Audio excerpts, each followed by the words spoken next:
വല്ലാർപാടത്തമ്മയുടെ 500 വർഷം പഴക്കമുള്ള ഛായാചിത്രം കേടുപാടുകൾ മാറ്റി അൾത്താരയിൽ പുനഃസ്ഥാപിച്ചു. 2 വർഷം മുൻപ് ഈ വാർത്ത കേൾക്കുമ്പോൾ ഞാൻ എൻ്റെ സ്വന്തം നാടായ കൊല്ലത്തായിരുന്നു.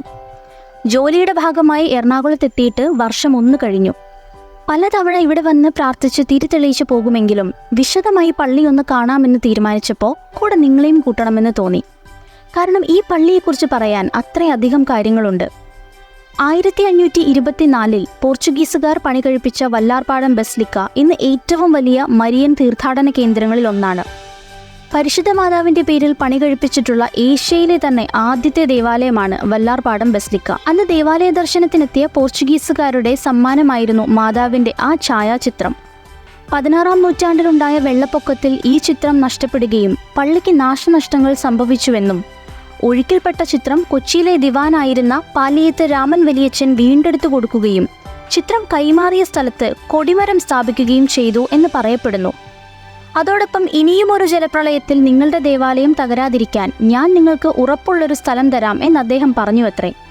അങ്ങനെയാണ് ഇന്ന് കാണുന്ന ഈ പള്ളി ഉണ്ടായത്. പക്ഷെ അന്നത്തെ മാതാവിന്റെ രൂപത്തോടൊപ്പം ഇന്ന് പള്ളിയുടെ ഗോപുരത്തിന്റെ മുകളിൽ വെച്ചിരിക്കുന്ന രൂപത്തിനോട് ചേർന്ന് മറ്റൊരമ്മയും കുഞ്ഞും കൂടിയുണ്ട്. അതപ്പോൾ ആരാണെന്ന സ്വാഭാവികമായും ഉയർന്നു വന്ന ചോദ്യത്തിന്റെ ബാക്കിയായി കേട്ടൊരു ചരിത്രം ശരിക്കും ഞെട്ടിച്ചു. 1752 വല്ലാർപാടത്തെ ഒരു ഹൈന്ദവ തറവാട്ടിലെ ദേവു എന്ന് വിളിച്ചിരുന്ന പള്ളി വീട്ടിൽ മീനാക്ഷിയമ്മ തന്റെ കുഞ്ഞിന്റെ ചോറൂണിനായി മട്ടാഞ്ചേരിയിലുള്ള ഒരു ക്ഷേത്രത്തിലേക്ക് വഞ്ചിയിൽ സഞ്ചരിക്കുകയും ശക്തമായ കാറ്റിലും മഴയിലും വഞ്ചി മറിഞ്ഞ് അപകടത്തിൽപ്പെടുകയും ചെയ്തു. അന്ന് പള്ളി വികാരിക്കുണ്ടായ സ്വപ്ന ദർശനത്തിൽ നാട്ടുകാർ മീനാക്ഷിയമ്മയ്ക്കും കുഞ്ഞിനുമായി കായലിൽ തിരച്ചിൽ നടത്തി പരാജയപ്പെട്ടുവെന്നും 3-ാം ദിവസം അവസാന ശ്രമമെന്നോണം എറിഞ്ഞ വലയിൽ ആ അമ്മയും കുഞ്ഞും ജീവനോടെ സുരക്ഷിതരായി രക്ഷപ്പെട്ടുവെന്നുമാണ് ഐതിഹ്യം. രക്ഷപ്പെട്ട മീനാക്ഷി അമ്മയും കുഞ്ഞും തങ്ങളെ രക്ഷപ്പെടുത്തിയത് മാതാവാണെന്ന് പറഞ്ഞ് തങ്ങളെ തന്നെ അടിമകളാക്കി അവിടെ സമർപ്പിച്ചുവെന്നും പറയപ്പെടുന്നു. തുടർന്ന് അവർ ദേവാലയം പരിപാലിച്ചും വൃത്തിയാക്കിയും ജീവിച്ചു എന്നും അതിൻ്റെ ഓർമ്മയ്ക്കായി ഇന്നും ആയിരക്കണക്കിന് വിശ്വാസികൾ തങ്ങളുടെ ആവശ്യങ്ങൾക്കായി വല്ലാർപാടത്തമ്മയ്ക്ക് സ്വയം സമർപ്പിച്ച് ദേവാലയത്തിലേക്ക് വന്നുകൊണ്ടിരിക്കുന്നുമുണ്ട്. അതുകൊണ്ട് തന്നെ അടിമ സമർപ്പണമാണ് ഇവിടുത്തെ പ്രധാന നേർച്ചകളിൽ ഒന്ന്.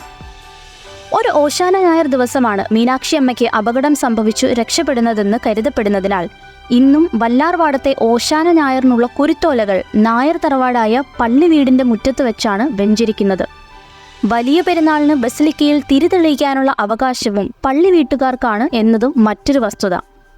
തമ്മിൽ എത്ര പോരടിച്ചാലും മനുഷ്യരും അവരുടെ എല്ലാ മതങ്ങളും ഒന്നിനോടൊന്ന് ചേർന്ന് കിടക്കുന്നു എന്ന് ചരിത്രം വീണ്ടും ഓർമ്മിപ്പിക്കുന്നുണ്ട് ഓരോ ആരാധനാലയങ്ങളിൽ ചെല്ലുമ്പോഴും.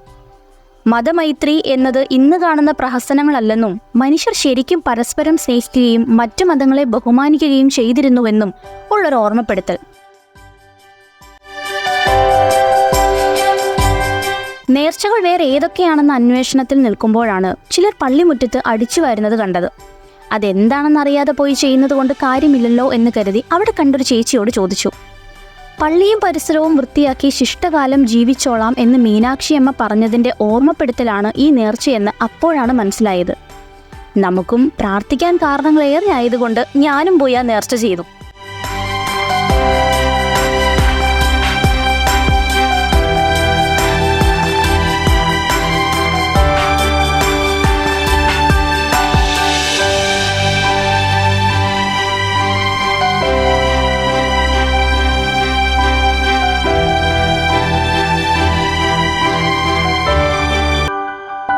പള്ളിമുറ്റത്ത് ക്രിസ്തുവിന്റെ ജനനം മുതലുള്ള ഓരോന്നും രൂപക്കൂട്ടിൽ സ്ഥാപിച്ചിട്ടുമുണ്ട്.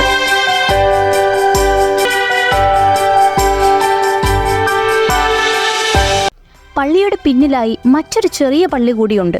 അതിന്റെ മുന്നിലായി ഒരു കിണറും. ജലത്തിനോട് സംബന്ധിച്ചു കിടക്കുന്ന ചരിത്രമാണ് പള്ളിക്കുള്ളത് എന്നതുകൊണ്ട് തന്നെ പള്ളിയുടെ ഉള്ളിൽ തന്നെയുള്ള ഈ നീരുറവയിലെ വെള്ളം കുടിച്ചിട്ടാണ് ആളുകൾ ഇവിടുന്ന് മടങ്ങുന്നത്.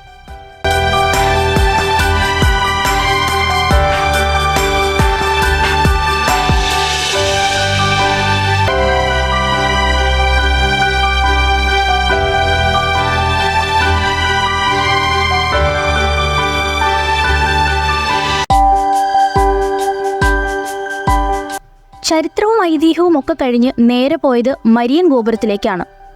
സ്റ്റെയർ വഴി കയറാനാണെങ്കിൽ 5 രൂപയും ലിഫ്റ്റ് എടുത്താൽ 10 രൂപയും ക്യാമറയുണ്ടെങ്കിൽ അധികം 10 രൂപയുമാണ് ചാർജ് ചെയ്തത്.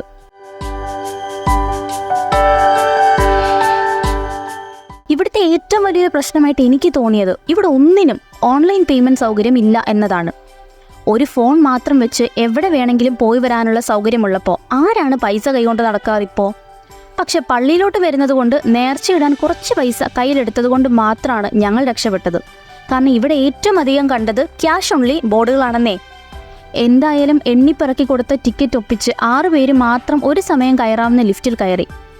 2 നില കഴിഞ്ഞിറങ്ങിയപ്പോഴാണ് മനസ്സിലായത് ഇവിടെ ഇറങ്ങി വീണ്ടും 62 പടികൾ കൂടി കയറാനുണ്ട്. മുകളിലെത്തിയാൽ വല്ലാർപാടം മുഴുവനായും കാണാം.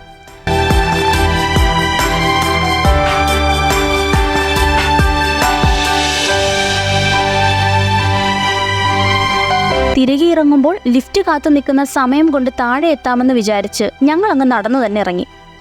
1-ാം നിലയിലായി പഴയ വസ്തുക്കളും രൂപങ്ങളും ബൈബിളുകളും ഒക്കെ ചിന്നിട്ട് വെച്ചിട്ടുണ്ട്.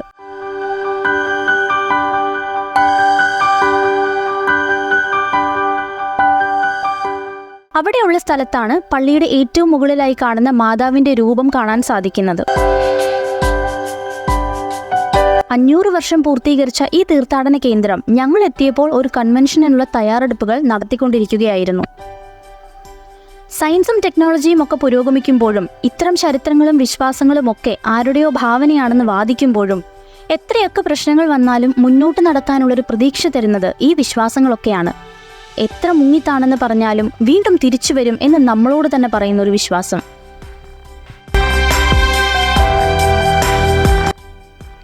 വല്ലാർപാടത്തെ വിശ്വാസങ്ങളിൽ ഞങ്ങൾ വിട്ടുപോയതെന്തെങ്കിലും നിങ്ങൾക്കറിയാമെങ്കിൽ ഞങ്ങളോട് പങ്കുവയ്ക്കൂ.